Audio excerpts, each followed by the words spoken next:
মাম্মা এটা কি? জিহান, এটা অনেক দামি খাবার, এটা বড় লোকরা খায়, এটা আমাদের জন্য না সোনা।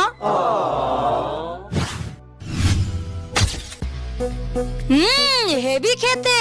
মাম্মা ওই দেখো দাদা খাচ্ছে। আমি যাই। জিহান যেও না।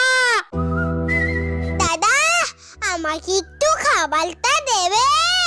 হ্যাঁ, গরিব লোক জুস খেতে এসেছে, যা এখান থেকে।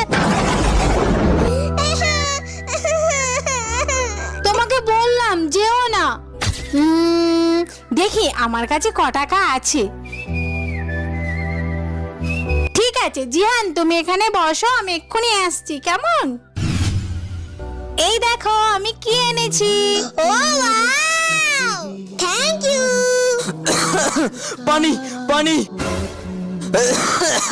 পানি।